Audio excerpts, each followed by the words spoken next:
c'est quoi les indicateurs de succès justement d'un plan bien exécuté? Comment on mesure ça? Alors, j'ai pas de réponse toute faite, hein, parce que en fait, évaluer l'efficacité d'un plan d'action sur les risques psychosociaux, bah, ça va dépendre des objectifs et des stratégies choisies.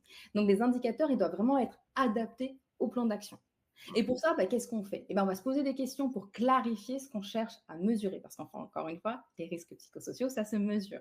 Donc, ça va permettre quoi? Ça va permettre de s'assurer que les indicateurs qui sont choisis vont bien répondre aux objectifs et offrent aussi une vision claire de l'efficacité du plan.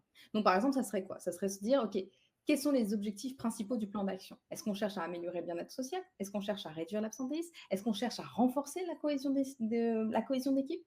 Et cet objectif spécifique, eh bien, ils vont déterminer les indicateurs à privilégier. Donc, par exemple, on pourrait se dire, OK, l'objectif, là, le premier, c'est d'améliorer le bien-être. Donc, on va regarder quoi? On va regarder des indicateurs, par exemple, liés à la satisfaction, au stress perçu, etc. Donc, on va vraiment regarder nos indicateurs par rapport à nos objectifs principaux, parce qu'il en existe plein des indicateurs. On ne peut pas tous les prendre, de toute façon, ça ne serait pas possible.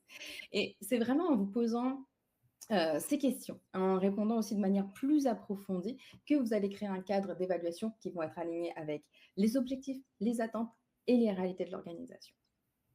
Donc là, on est vraiment sur du sur-mesure, quoi, hein. À chaque fois, il y a pas de recette toute faite et puis on s'adapte aux problématiques spécifiques de son entreprise.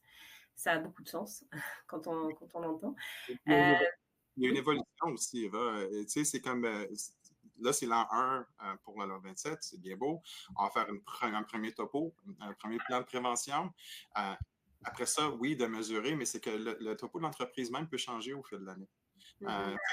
On va adresser évidemment ce qui a été dans le plan de prévention. Il ne faut pas se garder des œillères.